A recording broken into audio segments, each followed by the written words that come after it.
Hello my friends, wherever you are in the world. In this video I'm going to show you what to do if the bottom base plate cracks on your Norwalk juicer and you need to replace it. In the notes on this video I'm going to include a link that shows you exactly how I make the bottom base plate. And if you go there you can see that production. And now I'm going to go to the juicer and show you exactly what to do when you want to replace the bottom base plate. Let's go to that video clip now. And I do have stronger, better base plates made, and they are much better than the original equipment base plate. So if you look here, I'm going to show you that you're going to have to take out these 4 flathead bolts. The first thing you're going to need to do is put some kind of maybe a yogurt container underneath the press to stop it from dropping, and also a piece of cardboard underneath the motor at the other side to keep the motor from dropping, or to keep the pump from dropping, I should say. You're going to take the 2 bolts out of the bottom of the pump, and you're going to take the 1 bolt out, you can see I've already done this, out of the bottom of the reservoir. Now the first thing you'll need to do is take a 3/16 inch Allen wrench and remove the 4 flathead screws. Now you might need a cheater bar if they're in there stuck. And if you just notice, now I've already loosened these, so now remember, it's not going to be this easy because I've already taken these out and done a cheater bar on all 4 of these. But I'm just demonstrating here so you'll know exactly what to do. It's very, very easy. Anybody can do it if you have the right tools. Now one other thing you're going to need to do on the motor side is to remove the ground wire that's on the bottom of the plate.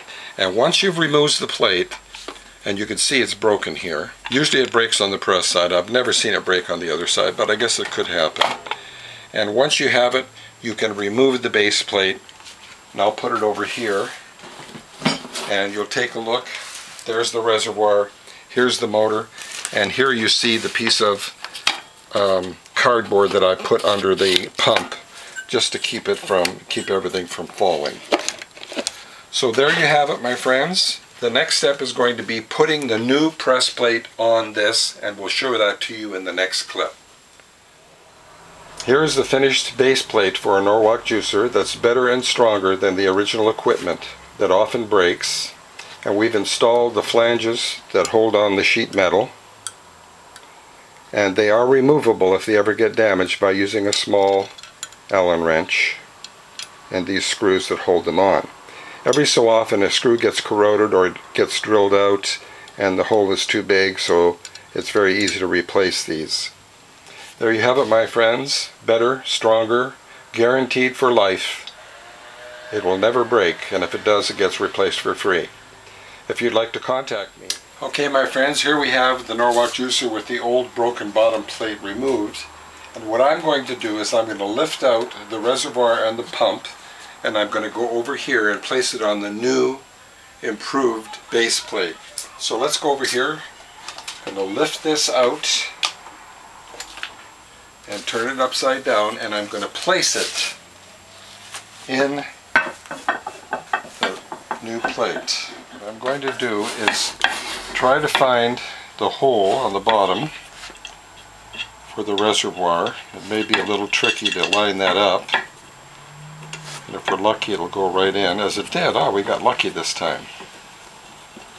So I'll just screw that in by hand, and you can see it's already screwed in. We'll do it by hand. And then we'll turn this around to the pump side. And we'll take the pump bolts, put a washer on, and through the bottom, we'll line that up with the pump. And with the pump bolts, we're going to find the holes in the bottom and screw these into the pump just by hand, and then we're going to install the press plate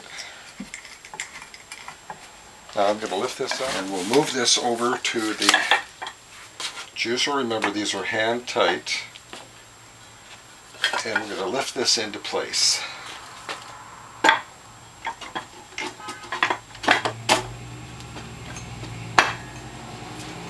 The next step is going to be to take the flathead bolts. We'll get these started by hand. And then we'll tighten them down. Very easy to do. You have a few challenges lining up the posts with the proper holes, but as you can see, it's very easy to do. It goes very smoothly.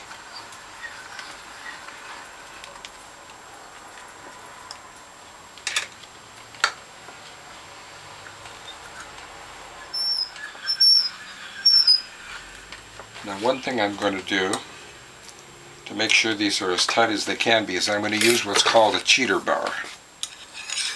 Give it a little extra tweak.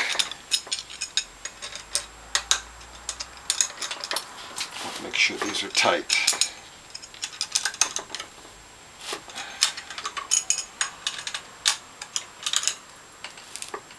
Now the last step is going to be to tighten the bolt in the bottom of the reservoir and tighten the two bolts on the bottom of the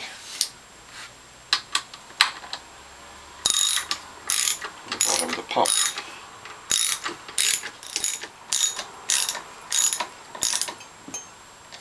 And the last step is going to be to put in the 4 feet.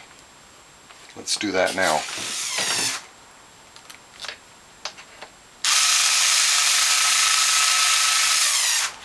There you have it, my friends, as good as new. And finally, we're going to turn this upside down and assemble the sheet metal, and we're all done.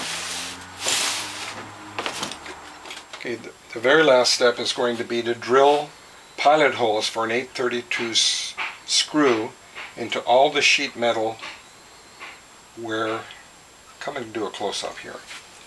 So I'm going to put a mark there, and a mark here, and a mark all the way around, and you have to drill new holes in the brackets for the sheet metal. So I'm going to do that now, but first,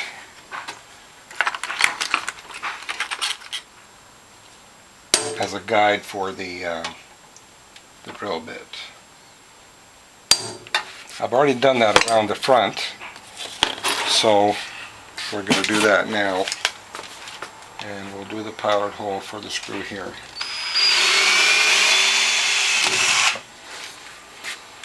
And then we take an 832 tap and we tap the screw hole, as I'm doing here.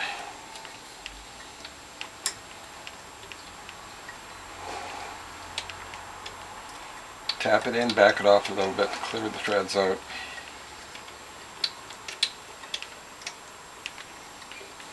Now, I've already done this on the side and the front, so I'm just demonstrating here what you'll have to do on the new bottom plate brackets for the